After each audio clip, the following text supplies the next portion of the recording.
All right, what's going on, everybody? I hope you're doing good. Now, this week, we're going to jump right in. We're covering what's called the Prison Epistles. Now, obviously, these are letters that Paul wrote from prison. We don't know exactly where he was. Some scholars suggest maybe Caesarea, Ephesus, maybe even Rome. Who knows? But one of the things we do see is we see that despite Paul's circumstances, he is using the opportunity while he's in prison to write these letters to these churches to show them, hey, he's thinking of them, to give them some instruction, and again, just overall to show how much he cares and his deep concern that they live the life which they have now been given in Christ. A phrase, by the way, you will see a lot in a few of these different letters. That being said, let me just take a couple of minutes to talk about the authorship of these letters. Now, there are some scholars, critical scholars, that would suggest that maybe these letters were not necessarily written by Paul, and specifically we're talking about Ephesians and Colossians. Included in this would also be Philemon and Philippians. We're not going to talk a lot about Philemon. It's more of a personal letter, and you can read it on your own, just one chapter. But we'll get into Ephesians, Colossians, and Philippians. But let's talk about this for a moment. When you look at the critical scholarship, they're saying, Ephesians and Colossians, probably, maybe not written by Paul. We're not really sure. And there are a couple of reasons they would suggest this. The first one, and there's actually a bunch, but I'll just go through two or three of them. The first one is the fact that the vocabulary and the style is a little bit different. And there's a few problems with this. First of all, that's kind of a subjective measurement. You could also go in there and say, well, there's a lot of similarities too. So you have some conservative scholars and the critical scholars kind of going back and forth. And in addition to that, you don't know the circumstances in which Paul was writing. Was he writing these letters himself? Did he have someone helping him write these letters, as he often did? Sometimes Timothy was helping him write some of these letters. I think Epaphras was with him in one of the letters he wrote. So we don't know. So, maybe some input from other people in these letters. So it's kind of a little bit of a misnomer to just say and kind of write it off, hey, the vocabulary and style is different, this can't be Paul. In addition to that, they would say, hey, Paul has a really high Christology. Now, Christology is a doctrine of Jesus Christ, and when they say high Christology as opposed to low Christology, one of the things you're talking about there is you're talking about, high Christology would say, hey, Jesus is God in the flesh. A low Christology would lean more towards Jesus was maybe a prophet, someone anointed by God, someone that was unique or special. And I would argue that all of Paul's letters have a high Christology, so that's not unusual. Even the ones that scholars say even critical scholars say were written by Paul, they all have a high Christology. And finally, one of the other reasons that they would suggest that the Paul, specifically Ephesians, did not write Ephesians is because he seems unfamiliar with the Ephesians. And they would argue that in Acts chapter 20, Paul seems to have a very close relationship with this church. And that may be true, and maybe there is some things that suggest maybe he's not quite as familiar with this church as he seems to be in Acts 20. But this may be the fact that maybe he was close to the leadership of the church and not necessarily the people of the church. Or it could be the fact that we know Ephesians was supposed to be a letter that was circulated. So Paul is addressing a broader audience, not just the people in Ephesus.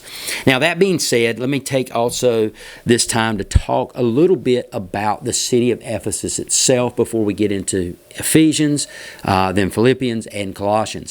I'm not going to talk about every city and give some background on every city, because I think once we get this down, we can pretty much just kind of, and I don't want to say rubber stamp it, but we can pretty much just say, similar culture, Greco-Roman culture, you got Greek philosophy, you got pagan worship, the church is having to kind of fight against that.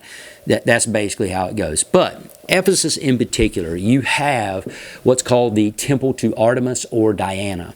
This was a huge center of worship in the ancient culture. I think Artemis or Diana is a fertility goddess.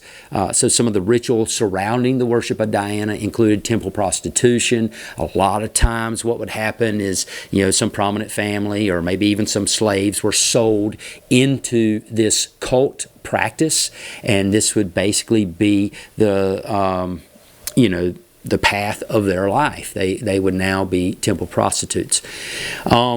In addition to that, the temple brought a tremendous amount of commerce and trade, and tourism, a lot of business to Ephesus. So, Ephesus was a very busy place, but also a place where a lot of artisans and a lot of merchants and things like that found a place to make a living. Finally, the worship of Dionysus was also pretty prominent in these ancient Greek cultures. Dionysus was the goddess of wine, and of course, the worship of this goddess included drunkenness, obviously, sexual orgies, different things like that, which totally went against the fabric of the Christian faith, the morals and the dictates of the Christian faith. And this is a huge uphill battle for Paul and other leaders of the early church, because now you have this little church that is surrounded by pagan culture, influenced by Greek philosophy and a life, in some cases, of debauchery and illicit sex and drunkenness and things like that. Again, all things that the church would insist you should, walk away from. So that being said, that's kind of Paul, the culture in each of these cities that Paul is writing into, and again trying to kind of fight against. So let's look at some of these letters and how they're broken down. First of all, let's look at the book of Ephesians. Ephesians is, along with Colossians, both of these books are very similar in a lot of ways. Both speak of the position of the believer and the supremacy of Jesus Christ. Paul starts out both books, I think in Ephesians it's chapters 1 through 3, and then Colossians chapters 1 and 2. But Paul starts out both books with basically the first half of the book is theological in nature, just giving you a lot of background on Christ, who He is, and who you are in relation to Christ, that kind of thing. And then the second part of the book in Ephesians, that would be 4 to 6, and in Colossians it's 3 and 4, is more practical. Okay, now that I've got the theology down, the theoretical down, so to speak, now what does that mean? How are you supposed to live in response to that? That's kind of how those books go. So let's look at Ephesians. Ephesians chapters 1 and 3 mostly speak about one's position in Christ. Let me read to you Ephesians chapter 1 verse 7, and basically what it says there in Ephesians chapter 1, verse 7, in Him, that's in Christ, and you'll see that phrase, in Christ or in Him, a lot in Ephesians. We have redemption through the blood, the forgiveness of sins, according to the riches of His grace. So this is Paul saying that you have redemption as a Christian. Redemption is the forgiveness of sin. It is also the transformation of the heart and the mind, according to Paul. In addition, you look at verse 10 of chapter 2, and it says, we are His, talking about Jesus Christ, workmanship created in Christ Jesus for good works, which God prepared beforehand that we should walk in them. So this idea of redemption, of being changed, of having a new nature, a new life, of being forgiven, and now you have access, relationship with God. That is what Paul is writing to kind of emphasize there. In addition to that, you're also not just redeemed, forgiven, but you're made a part of the household of God. In chapter 2, verse 19, he says, I'll start with verse 18, for through Him we both have access by one Spirit to the Father. Now, therefore, you are no longer strangers and foreigners, but fellow citizens with the saints and the members of the household of God. He goes on to write in some of these other letters that now that you're part of the household of God, a part of the church, if you will, there's no longer slave or free. There's no longer Jew or Gentile or Greek or barbarian. We are now one in Christ. It puts all people, all humans, on level ground. And so these distinctions we see in the culture don't exist within the church. And this will go a long way to trying to tear away at the fabric of culture where you have these class distinctions, where some people are looked down upon or seen as lesser than. Christianity does a lot to kind of chip away at that and again, remind people that all people have dignity, value, and worth, and are created in the image of God. That being said, chapters 4 through 6 of Ephesians is more practical. It's more about one's walk with Christ. So in other words, we've got the theological down, but now what does that mean to us? And just kind of real fast, he talks about the unity that must exist among believers. You've got to have unity. You don't want to be at each other's throats. You don't want to be constantly bickering and fighting. This is a bad testimony for the church. In addition to that, he emphasizes the need to live a holy and righteous life, which often is in contrast to the pagan culture around them, and it makes it very difficult. And finally, he encourages these Christians to embrace responsibility. Not to neglect the home, to be a good husband, a good wife, a good parent, but also in the workplace to be steady and to be faithful and committed to your job, to do it well. And so those are some of the things we see in Ephesians. Now let's flip over. We'll get to Colossians in a minute. I know I kind of lump Ephesians and Colossians together, but let's get into the book of Philippians real quick. Philippians' main theme is one of joy. Now keep in mind, Paul is writing this letter from prison, yet he is encouraging and he exudes throughout this letter joy in the life of a Christian despite the circumstances. If you go to chapter 4, and I'm going to read starting with chapter 4, starting with verse 10. Here we go. But I rejoiced in the Lord greatly now, at last, your care for me has flourished again. Though you surely did care, but you lacked the opportunity. Not that I speak in regard to need, for I have learned in whatever state I am to be content. And this is one of the keys to joy Paul's talking about here. In other words, wherever I'm at, whatever circumstance I'm in, I've learned to be content, to be satisfied with that. I know how to be abased, and I know how to abound. Everywhere and in all things I have learned both to be full and to be hungry, both to abound and to suffer need. I can do all things through Christ who strengthens me. And of course, most people are probably familiar with that last little bit of that statement there. And this is the key to that letter, is that Paul is saying, no matter where I'm at, I've learned the secret of joy. I've learned the secret of contentment. And for him, the secret of contentment, the source of joy, is Jesus Christ.